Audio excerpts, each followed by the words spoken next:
नमस्कार साथियों, स्वागत है एक बार फिर से आपका अपने यूट्यूब चैनल पर। साथियों, आज हम पढ़ने वाले हैं कंप्यूटर के बारे में। अगर आपको कंप्यूटर की पीडीएफ चाहिए पूरे नोट्स की, तो आप कमेंट बॉक्स में दिए गए व्हाट्सअप नंबर पर मैसेज कर सकते हैं, आपको पीडीएफ प्रोवाइड करवा दी जाएगी। तो आप पढ़ते हैं हम कंप्यूटर के बारे में।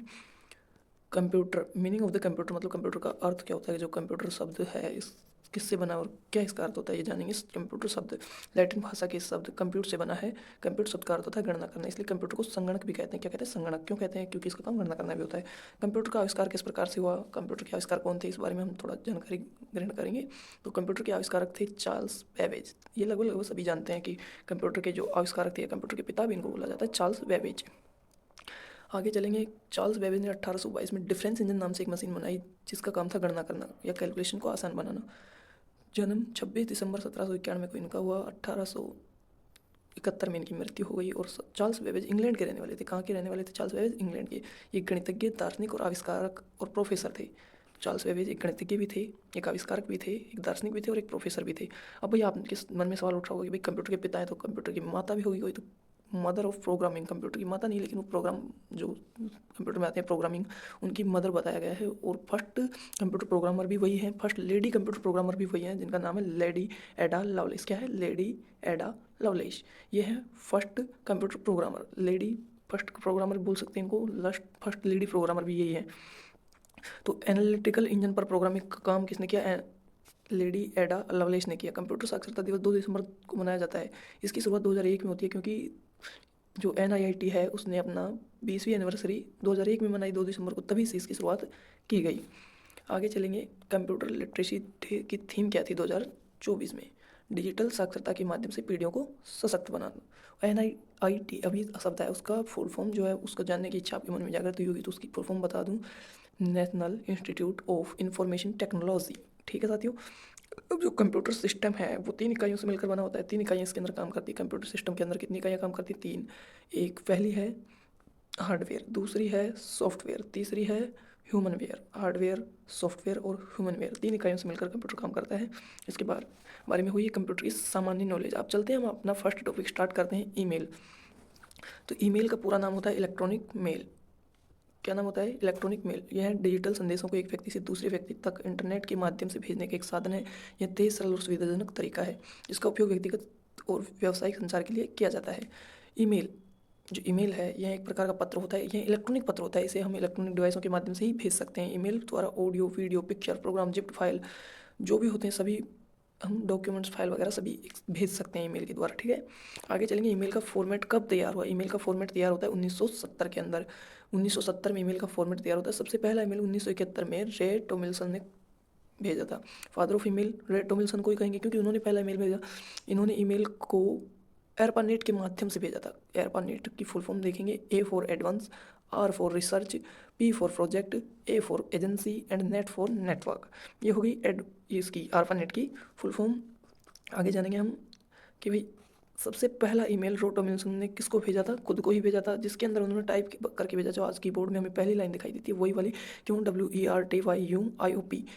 ईमेल का आधुनिक स्वरूप एक भारतीय द्वारा शिवा अयुद्रय, जिनका नाम था, द्वारा प्रदान किया गया। ईमेल भेजने व प्राप्त करने के लिए सबकी एक अद्वितीय, अद्वितीय का मतलब है जो उसके देश से कोई विद्वान ना हो, पूरी दुनिया के अंदर उसका जैसा ना हो, ऐसी एक अद्वितीय ईमेल आईडी होती है जो ईमेल पते के रूप में कार्य करती है। किसी भी ईमेल के 2 भाग होते हैं, एक होता है यूजर नेम और एक होता है डोमेन नेम, या जिसको कहते हैं होस्ट नेम। ठीक है। आगे चलते हैं, अब इसके बारे में देखते हैं भाई ईमेल नेम क्या होता है और होस्ट नेम क्या होता है। ईमेल एड्रेस के अंदर लिखा होता है, जिसकी एक एग्जांपल के लिए लिखा गया रोजगार विदंकित @gmail.com। ये हो गया यूजर नेम। उस के बाद वाला जो होगा वो होगा डोमेन नेम। तो जान सकते हैं से पहले वाले को क्या कहेंगे? User name. और के बाद जो होगा वो होगा डोमेन नेम। ठीक है। चिन्ह यूजर नाम को डोमेन नेम से जोड़ता है या फिर अलग करता है। ठीक है। जो है ये जोड़ने और अलग करने का काम करता है, ये हम बोल सकते हैं। यूजर @gmail.com, तो ये हो जाएगा यूजर नेम, ये हो जाएगा भाई डोमेन नेम। और ये .com होता है, ये होता है TLD टॉप लेवल डोमेन, इसको हम कहेंगे। ठीक है। अब भाई साइज़ की बात आ जाती है कि ईमेल का एक साइज़ क्या हो सकता है ईमेल पते का। Maximum size of an email address 64 local address जो होता है, 64 वर्ड्स का हो सकता है, ठीक है। जो एट द रेट से पहले यूज़र नेम आएगा वो कितने हो सकता है, 64 लेटर्स का हो सकता है। और एट द रेट के बाद में जो डोमेन नेम आता है वो 255 लेटर्स का हो सकता है, यानी 255 लेटर्स के अंदर यूज़ कर सकते हैं। टोटल कैरेक्टर हो जाएंगे 320। कुल मिलाकर एक ईमेल पता 320 कैरेक्टर से ज़्यादा का नहीं हो सकता, 320 से ज़्यादा लेटर्स नहीं आ सकते उसके अंदर। आगे चलेंगे। ईमेल क्लाइंट में साइन इन करने के लिए आमतौर पर ईमेल आईडी और पासवर्ड की आवश्यकता होती है। जो जब ईमेल लॉगिन करने के लिए पासवर्ड मांगा जाता है तो इस प्रक्रिया को प्रमाणीकरण कहा जाता है, ऑथेंटिफिकेशन इसको बोला जाएगा। ईमेल पेज के विभिन्न फोल्डर एवं उनका उपयोग। भाई ईमेल के बारे में हमने जान लिया, अब इसके कुछ फोल्डर हैं उनका उपयोग हम जान लेते हैं। पहला है कंपोज। यह लिंक ऐसे पेज को ओपन करता है जहां आप किसी को मैसेज को लिख सकते हैं, यूज़र को प्रेषित कर सकते हैं। सामान्य शब्द में इसे राइट विकल्प के रूप में भी हम समझ सकते हैं। अगला है इनबॉक्स। प्राप्त ईमेल को देखने व स्टोर करने के लिए सर्वप्रथम इनबॉक्स में आता है। मतलब जब कोई भी मेल अपने पास आएगा, प्राप्त करेंगे उसको, तो वो कहाँ आएगा, इनबॉक्स के अंदर आएगा। कंपोज का काम आपको समझ में आया, वह ईमेल भेजने के लिए यूज़ किया जाता है। इनबॉक्स ईमेल आई हुई ईमेल को एक स्टोर करने की जगह होती है, ठीक है। ईमेल में 3 प्रकार के इनबॉक्स होते हैं। ईमेल में 3 प्रकार के, पहले प्राइमरी जिसमें नॉर्मल ईमेल होते हैं, दूसरा सोशल जिसमें सोशल मीडिया से संबंधित जितने भी अपने ऐप्स वगैरह के कोई मेल आते हैं उनके मेल रखे जाते हैं, Facebook, Instagram, Twitter, YouTube activity related mails.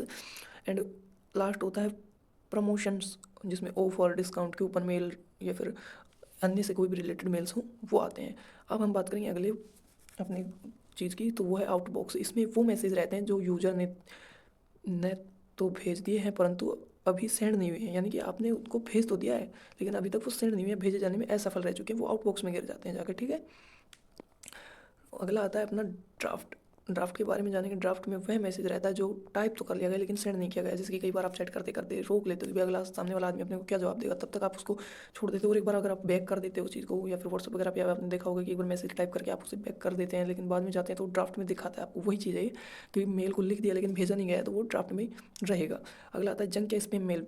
ये विभिन्न व्यावसायिक प्रतिष्ठानों के लिए विज्ञापन के संदेश होते हैं, इन्हें जंक मेल या अवांछित मेल कहते हैं। जैसे आपके पास भी कई बार आते होंगे विज्ञापन के लिए कोई साइट वगैरह भी, अगर आप अलाउ कर देते हैं तो वहाँ से मेल्स आने लगते हैं आपके पास। सेंड आइटम्स, इसमें वे मेल होते हैं जो भेजे जा चुके हैं, सेंड हो चुके हैं, ठीक है। अगला आता है स्टार्ड, मतलब स्टार किए हुए। इसमें हम अपने पसंदीदा या जरूरी मैसेज को चिन्हित कर रख सकते हैं। स्टार्ड करने पर येलो कलर का स्टार्ट हो जाता है, मतलब मेल के ऊपर दिखाएगा येलो कलर का एक स्टार।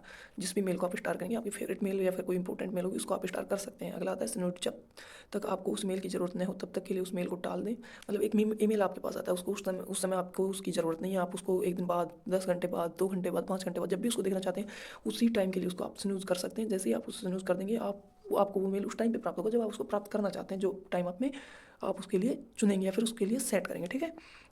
आगे चलते हैं। ओ एक ऑप्शन होता है ऑल मेल का।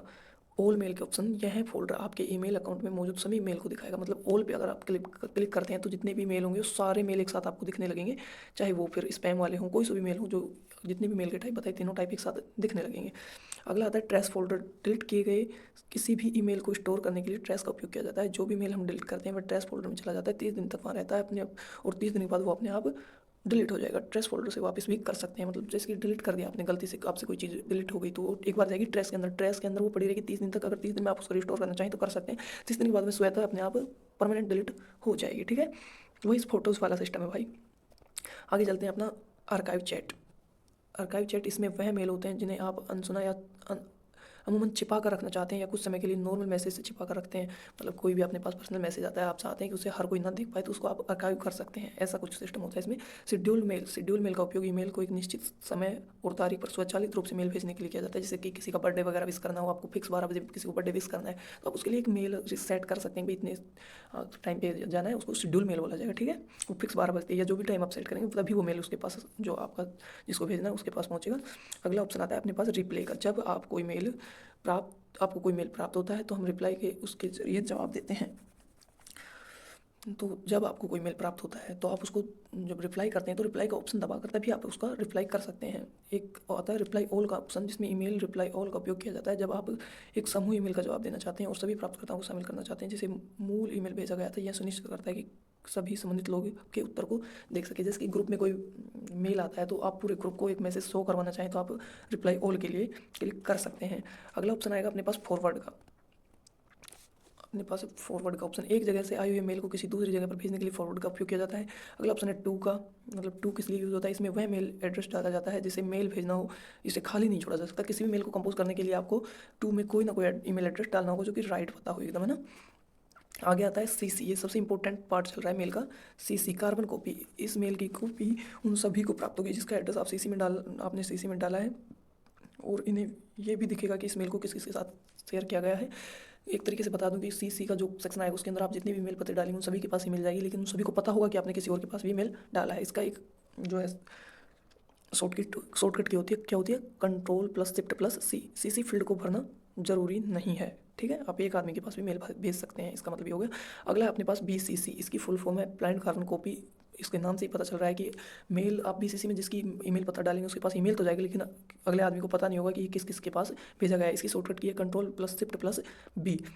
आगे हम चलते हैं सब्जेक्ट पे। सब्जेक्ट के अंदर इसमें भेजे जाने वाले मेल की मुख्य विषय वस्तु डाली जाती है। सब्जेक्ट फील्ड को फिल करना जरूरी नहीं होता है, ठीक है, इसे बिना भरे भी आप मेल सेंड कर सकते हैं। ईमेल हेडर के रूप में काम करती हैं ये सारी चीज़ें, ठीक है। ईमेल हेडर में टू सीसी, बीसीसी, सब्जेक्ट और फ्रॉम, ये सारी चीज़ें ईमेल हेडर के नाम से जानी जाती हैं। अगला अपने पास आता है सेंड का ऑप्शन। सेंड का प्रयोग मेल को टाइप करके या फाइल को अटैच करके फाइल भेजने के लिए किया जाता है। जिसकी अपनी जो मेल भेजनी है वो पूरा टाइप कर लिया और उसमें जो भी फाइल वगैरह अटैच करनी थी वो सब कर लिया, उसके बाद उसको सेंड करने के लिए सेंड बटन का उपयोग किया जाता है। आगे आता है इंसर्ट लिंक। इसका प्रयोग मेल में लिंक को इंसर्ट करने के लिए किया जाता है। शॉर्टकट की है कंट्रोल प्लस के, ये चिन्ह होता है, ठीक है, लिंक का। इंसर्ट इमोजी, मेल में इमोजी का उपयोग करने के लिए इंसर्ट इमोजी टैब का उपयोग करेंगे, कंट्रोल प्लस शिफ्ट प्लस 2, ये इसकी शॉर्टकट की हो जाएगी। आगे चलते हैं इंसर्ट फाइल्स यूजिंग ड्राइव, मतलब ड्राइव का उपयोग करते हुए आप फाइल को भेज सकते हैं। यदि आपके द्वारा अटैच की गई फाइल का साइज़ 25 MB से ज़्यादा हो, 25 MB से ज़्यादा की कोई भी फाइल होती है वह स्वतः गूगल ड्राइव लिंक से जोड़कर ईमेल में भेजी जाती है, ठीक है। आगे चलते हैं लेबल।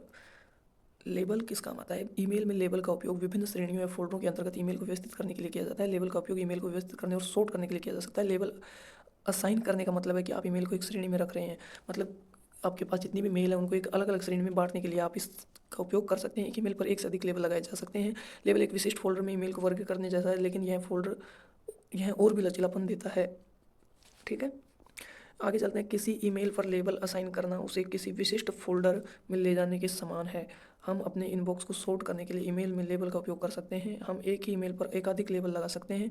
ईमेल सॉर्टिंग क्या होती है? ईमेल सॉर्टिंग का अर्थ ईमेल को व्यवस्थित करना होता है, उन्हें किसी विशेष क्रम में रखना ताकि उन्हें ढूंढना और प्रबंधित करना आसान हो। अरे भाई, ये उसी प्रकार है कि अपन जैसे फोटोज़ में फोल्डर नहीं बना लेते अलग अलग, कि भाई इसके अंदर वो फोटोज़ रखूँगा, इसके अंदर वो फोटोज़ रखूँगा, ऐसा ही कुछ कर सकते हैं हम ईमेल के साथ। इसके अंदर हमारी इंपॉर्टेंट्स मेल रहेंगी, इसमें हमारी सोशल मीडिया वाली मेल रहेंगी, ऐसा कुछ हम बना सकते हैं जिससे कि हमें बाद में ढूंढने में आसानी रहे, ठीक है। ऐसा कुछ सिस्टम होता है।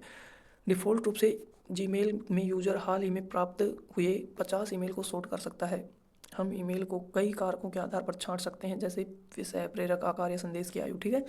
मेल छांटने से हमें आपके इनबॉक्स में अवांछित ईमेल हटाने और उन मेलिंग से आसानी से अनसब्सक्राइब करने में मदद मिलती है जिनकी हमें ज़रूरत नहीं है। हम आपके ईमेल का किस लिए उपयोग करते हैं इस पर निर्भर करते हुए ईमेल छांटने से आपको विशिष्ट मानदंडों के आधार पर छांटे गए संदेशों को देखकर रुझानों और पत्राचारों पर नज़र रखने की भी मदद मिल सकती है। मतलब इसको छांटने से आपको ना एक सेपरेशन मिलेगा, आपके काम की चीज़ें एक तरफ हो जाएंगी और जो कम काम आती हैं फिर जिन्हें आप यूज़ नहीं करना चाहते वो चीज़ें एक तरफ हो जाएंगी, उनको आप हटा भी सकते हैं, ठीक है। ईमेल सिग्नेचर, अब जानेंगे ईमेल सिग्नेचर क्या होता है। इसका प्रयोग ईमेल के अंत में किया जाता है जिसमें मेल भेजने वाली अपनी इन्फॉर्मेशन देता है। हम इसे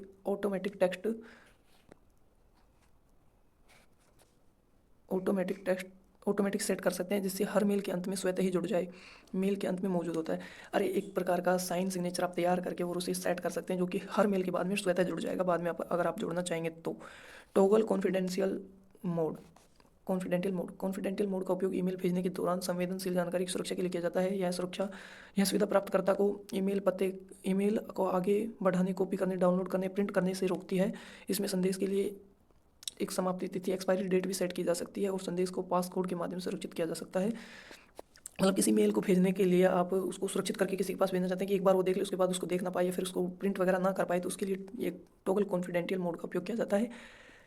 आगे चलेंगे अटैचमेंट। इस ईमेल हम अटैचमेंट करके कोई डॉक्यूमेंट भेज सकते हैं या सॉफ्टवेयर, वीडियो, ऑडियो फाइल भेज, इमेज, पिक्चर, जिप फाइल भी भेज सकते हैं, परंतु इसके अंदर अटैचमेंट की सीमा होती है। केवल 25 MB की अटैचमेंट करके भेज सकते हैं। अगर हम इससे बड़ी फाइल शेयर करना चाहते हैं तो गूगल ड्राइव का प्रयोग करना पड़ेगा। ये पहले भी बता चुका हूँ आपको। मेल अटैचमेंट जोड़ने के लिए पेपर क्लिप आइकन का यूज़ करते हैं। जो आइकन पीछे मैंने आपको दिखाया वही वाला आइकन की बात हो रही है। ईमेल से संबंधित महत्वपूर्ण बातें, कुछ महत्वपूर्ण बातें जो ईमेल से संबंधित हैं, जहाँ से क्वेश्चन सीधे बनते हैं वो आप जान लेते हैं। ईमेल एड्रेस में कोई रिक्त स्थान नहीं होना चाहिए, ये बहुत इंपॉर्टेंट चीज़ है, इनको एक बार ध्यान से देख लेना। चिन्ह अनिवार्य है। ईमेल आईडी सेंसिटिव नहीं होती है, इसमें बड़े छोटे अक्षरों, कैपिटल लेटर्स और स्मॉल लेटर्स का कोई मैटर नहीं होता है। आगे चलेंगे, जो पासवर्ड होता है वो पासवर्ड केस सेंसिटिव होता है, मतलब इसके अंदर बड़े छोटे लेटर्स मैटर करते हैं। ईमेल आईडी हमेशा अद्वितीय होती है। ईमेल आईडी में अटैचमेंट के लिए पेपर क्लिप आइकन का इस्तेमाल होता है। ईमेल फॉरवर्ड करते समय मौजूद अटैचमेंट में बदलाव कर सकते हैं। ईमेल का साइज अधिकतम 25 MB होता है। ईमेल की स्टोरेज 15 GB होती है। ईमेल भेजने के लिए प्रेषक की ईमेल आईडी होना जरूरी है, जैसे कि आपको किसी को ईमेल भेजना है तो आपके पास एक ईमेल आईडी होनी जरूरी है, और अगले आदमी के पास भी होना चाहिए। एक बार में एक ईमेल को एक से अधिक जगह भेजने के लिए टू फोल्डर में अल्पविराम का उपयोग कर सकते हैं। एक दिन में अधिकतम मेल भेजने की सीमा 500 है। आपकी ब्लैक लिस्ट पर प्रेषक ईमेल हमेशा स्पैम फोल्डर में जाते हैं। एक ईमेल आईडी में केवल एक चिन्ह होना चाहिए, एक से ज़्यादा नहीं चलेंगे। ईमेल आईडी में लगातार 2 डॉट नहीं हो सकते, मतलब 2 डॉट का प्रयोग एक साथ आप नहीं कर पाएंगे। डोमेन नाम में A से Z, 1 से 9 और माइनस और डॉट शामिल हो सकते हैं। ईमेल में डोमेन नाम में पॉइंट के दाईं ओर से के डोमेन को टॉप लेवल डोमेन कहते हैं, जैसे लास्ट में लिखा था ना @.com लिखा होता है, तो .com वाला था वो होता है टॉप लेवल डोमेन, जो हम पीछे भी जान चुके हैं। एक पर्सनल कंप्यूटर का उपयोग करके एक से अधिक ईमेल आईडी अलग अलग नाम से बना सकते हैं। सब्जेक्ट कंटेंट का संक्षिप्त सारांश होता है, परंतु ईमेल कंपोज करते समय इसकी अनिवार्यता नहीं होती है। आउटलुक मेल के जरिए प्रतिदिन अधिकतम 300 मेल भेजे जा सकते हैं। माइक्रोसॉफ्ट 365 खातों के लिए ईमेल भेजने की समय सीमा प्रतिदिन 1000 होती है, 10,000 होती है। माइक्रोसॉफ्ट 365 के जो खाते होते हैं उनकी सीमा कितनी होती है? प्रतिदिन 10,000। ईमेल आईडी में A से Z, 1 से 9 और कुछ सिंबल्स शामिल हो सकते हैं, ठीक है। आगे चलेंगे, जब हम किसी मेल को स्टार्ट करते हैं तो वह येलो स्टार में बदल जाता है, जो पीछे हम जान चुके हैं। ईमेल के लिए मेल मर्ज की अधिकतम सीमा 1500 है। मेल मर्ज फंक्शन का पुराना नाम मल्टीसेंड था।